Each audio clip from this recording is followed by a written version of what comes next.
सभी दोस्तों को नमस्कार। दोस्तों आज का जो टॉपिक है वो शरीर के पार्ट्स के बारे में है और ब्रेल लिपि के बारे में है। ठीक है, तो कुछ क्वेश्चंस हैं उनको डिस्कस करेंगे और सबसे पहले हम लोग कॉन्सेप्ट को देखेंगे। ठीक है, तो जिस तरीके से मैंने कॉन्सेप्ट और प्रीवियस ईयर के क्वेश्चंस को डाला है, पूरे यूट्यूब पर बाढ़ आ चुकी है, content plus previous year question. चलिए कोई नहीं, मेरी तरफ से कुछ इनिशिएटिव लिया गया, लोग भी ले रहे हैं, बच्चे सीख रहे हैं, यही बड़ी बात है। तो चलिए फटाफट देख लेते हैं इन दोनों चीज़ों के बारे में। तो देखेंगे शरीर के भाग के बारे में। सबसे पहले भूख लगने का पता जो है हाइपोथैलेमस से पता चलता है, जो मस्तिष्क में होता है। तो जैसे आपको भूख लगेगा तो आपके मस्तिष्क में एक हाइपोथैलेमस होता है, वो आपको बताता है भूख लग गया है, अब थोड़ा सा खाना वगैरह खा लो। क्योंकि पेट में जो भी चीज़ें हो रही है, पेट में अब खाना नहीं है, ये कौन बताएगा? आपका दिमाग ही तो बताएगा। अगर दिमाग से आपका और पेट का कनेक्शन टूट जाए तो बस यही है कि आपको पता नहीं चलेगा भूख लगेगी, और आप धीरे धीरे करके आपके सेल्स डाई हो जाएंगे, मर जाएंगे। ठीक है, क्योंकि खाना भी चाहिए उनको। जीभ पर चार तरह की 900 ग्रंथियाँ होती हैं। ठीक है, चार तरह की कितनी ग्रंथियाँ होती हैं? 900 ग्रंथियाँ होती हैं। और आपको ये पता होना चाहिए कि जीभ जैसे ये जीभ है, तो यहाँ पर आगे का जो हिस्सा होता है ये मीठी चीज़ को एब्जॉर्व करता है। ठीक है, और पीछे का जो हिस्सा होता है वो कड़वा। तो आपको याद करने में दिक्कत नहीं होगी। आगे मतलब कि क्या होता है, जो भी इंसान आगे आता है तो सबसे पहले मीठा बोलता है। ठीक है, किसी भी इंसान से अगर मान के चलो अटैचमेंट करना है तो पहले मीठा बोलेगा, फिर बाद में जाकर के कड़वा बोलता है। तो जो आगे होता है वो मीठा बोलता है, बाद में कड़वा, और बीच में जो लाइफ चलती है ना, वो खट्टी मीठी चलती है। ठीक है, तो इसको याद रखेंगे। नमकीन और खट्टा जो होगा वो बीच में चलेगा, आगे जो होगा ये क्या होगा, आगे जो चलता है वो होता है मीठा, फिर बाद में रिलेशन को ही देखिए, रिलेशन स्टार्ट होता है तो मीठापन से स्टार्ट होता है, फिर बाद में कड़वाहट आती है सबसे लास्ट में। ठीक है, तो पहले मीठापन, फिर उसके बाद कड़वाहट, लेकिन बीच में आप देखोगे नमकीन खट्टा जो रिलेशनशिप चलता है।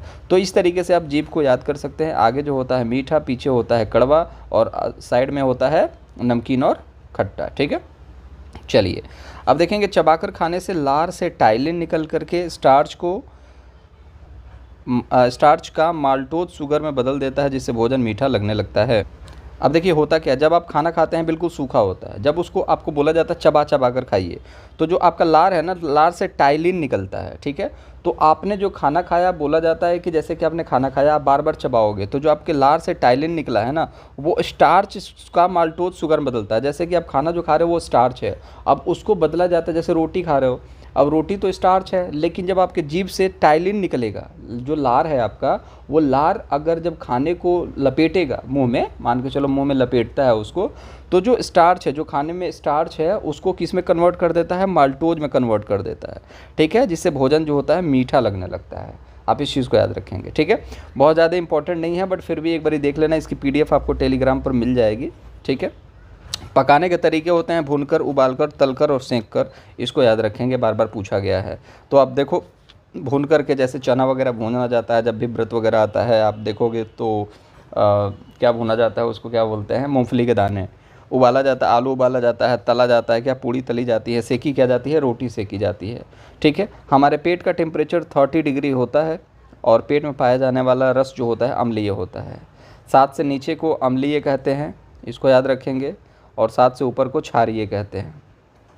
ठीक है, एसिड और बेस, इसको याद रखेंगे।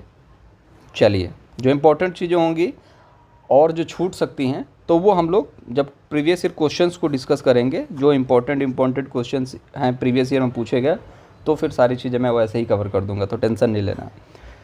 लोहा के बारे में बात कर लेते हैं, आयरन के बारे में। शरीर में लोहे की आपूर्ति गुड़, आंवला, हरे पत्तेदार सब्जियां खाने से होती है। इस चीज़ को हम लोग प्रीवियस ईयर क्वेश्चन में डिस्कस करेंगे। और बार बार पूछा जाता है कि जो आयरन की कमी है उसको फुलफ़िल कौन कर सकता है। ठीक है, तो हरे पत्तेदार सब्जियाँ खाइए, गुड़ खाइए और आंवला खाइए। ठीक है, ये आपकी खाने में कमी को दूर करेंगे। इसकी कमी से क्या होता है? आयरन अगर आपके बॉडी में नहीं है तो क्या होगा? आपकी बॉडी में अगर आयरन नहीं है तो एनीमिया हो जाएगा, जिसमें हीमोग्लोबिन कम हो जाता है। अब यहाँ पर जब एनीमिया होगा तो आपको डॉक्टर बोलेंगे कि भैया आंवला खाइए, गुड़ खाइए, हरे पत्तेदार सब्जियाँ खाइए, एनीमिया की कमी से निजात पाइए। तो आपको वो चीज़ करना पड़ेगा। इससे अच्छा पहले से खाते रहें। ठीक है, सनलाइट लेते रहें, ये भी इंपॉर्टेंट है। दांत के दर्द के राहत के लिए लौंग का इस्तेमाल किया जाता है, देखिए ये भी इंपॉर्टेंट है। जो परीक्षा में पूछे गए हैं, ये देखिए, ये परीक्षा में पूछे गए हैं, ये भी पूछा गया है, ये भी पूछा गया, ये भी पूछा गया है। ठीक है, ये भी पूछा गया है, ये भी। तो जितने मैक्सिमम इम्पॉर्टेंट चीज़ें हैं जो एक्सपेक्टेड हैं, जो आ सकती हैं वो, और जितने पूछे गए हैं वो सारी चीज़ें हम यहाँ पर अपडेट कर रहे हैं इस चैनल के माध्यम से, इस वीडियो के माध्यम से। ठीक है, अब चलिए ब्रेल लिपि के बारे में फटाफट डिस्कस कर लेते हैं। तो ब्रेल लिपि जो होता है, ये देखिए ब्रेल लिपि है, ये लुईस ब्रेल है, ठीक है। एक मोटे कागज़ पर एक नुकीली चीज़ से 6 बिंदुओं को उभारा जाता है, ठीक है, और उंगलियों के सहारे इन्हें स्पर्श करते हुए पढ़ा जाता है, इसे ही कहा जाता है ब्रेल लिपि। जब आपको दिखाई नहीं देता तो आपके पास एक ही चीज़ बचती है कि आप ब्रेल लिपि के सहारे पढ़ाई कर सकते हैं, और आपके पास अंगुलियां तो एटलीस्ट होनी चाहिए। तो उंगलियों के सहारे इसको छू छू करके आप फील कर पाएंगे। जैसे आप देख सकते हैं, ये इस उंगली से फील किया जा रहा है क्या लिखा हुआ है, ठीक है। अब आप इमेजिन भी नहीं कर सकते किस तरीके से होता होगा, बट आपको पढ़ना पड़ेगा ये चीज़, ठीक है। अब आप फील करेंगे कि कैसे होता है, ये आप फील नहीं कर पाएंगे, जिसके ऊपर बीतता है वो जानता है, ठीक है। तो आप इस चीज़ को देखेंगे कि लुईस ब्रेल फ्रांस के थे और 3 साल की उम्र में उन्होंने आंखों की रोशनी खो दी, लेकिन पढ़ाई में बहुत रुचि थी, ठीक है। अब आप भी ये सोचेंगे कि इन्होंने 3 साल की उम्र में आँख खो दी और उसके बाद इन्होंने ये चीज़ बना दिया, तो ऐसा पॉसिबल नहीं है। ये पहले से एक चीज़ बनी हुई थी, रेडीमेड चीज़ था, इन्होंने क्या किया, अपडेट किया, ठीक है। जैसे पहले आता था एक बटन वाला फ़ोन, और फिर क्या हुआ, स्मार्टफोन आ गया, ठीक है। तो पहले बटन वाला फ़ोन आता तो था, अब बटन वाला फ़ोन कैसे आता था, क्योंकि उससे पहले लैंडलाइन आता था, तो उसको मॉडिफाई कर दिया गया। तो ऐसा नहीं है इन्होंने इन्वेंशन करा, लेकिन हाँ इन्होंने मॉडिफाई करा, और इनकी उम्र बहुत कम थी, जिसकी वजह से लुईस ब्रेल को यहाँ पर माना जाता है कि उन्होंने ब्रेल लिपि का आविष्कार किया है, ठीक है। और अच्छी बात है, अगर आप कम उम्र के हैं और आपने इतना अच्छा इनिशिएटिव लिया है और इतना अच्छा किया आपने, और इसको मॉडिफाई किया और अच्छे लेवल पर मॉडिफाई किया, तो आपका नाम तो आना ही है। तो लुईस ब्रेल जो थे, इन्होंने ब्रेल लिपि की खोज की, और यहाँ पर ब्रेल लिपि मनाया कब जाता है ये आप कमेंट बॉक्स में बताइएगा, नहीं तो मैं वीडियो के कमेंट बॉक्स में पिन कर दूंगा, ठीक है। लेकिन आप इतना बताइएगा कि ब्रेल लिपि दिवस जो है कब मनाया जाता है, ठीक है। चलिए, अब यह कंप्यूटर के प्रयोग से भी लिखा जाता है। इसको पहले लिखने का तरीका क्या हुआ करता था, एक मोटा सा कागज़ है, जैसे ये मोटा कागज़ है, तो इसको नुकीली चीज़ से इसके बिंदुओं को उभारा जाता था। लेकिन अब हो चुका है क्या, कंप्यूटर का ज़माना, तो इसको अब कंप्यूटर के सहारे से भी मॉडिफाई करके और अच्छी तरीके से टेक्नोलॉजी को एडवांस किया जा रहा है, ठीक है। तो चलिए फटाफट अब क्वेश्चन आंसर को देख लेते हैं।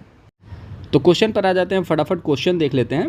क्वेश्चन में ब्रेल लिपि, बहुत सारे लोग इसको ना ब्रेन लिपि बोलते हैं, ठीक है।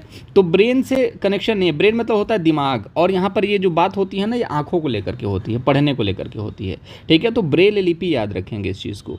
अब यहाँ पर एक मोटे कागज़ पर डॉट उभरे हुए बिंदु बना करके लिखा जाता है, ठीक है। मोटा कागज़ होता है, उस पर उभरा हुआ संरचना होता है। यह लिपि 8 बिंदुओं पर आधारित होती है, गलत बात है।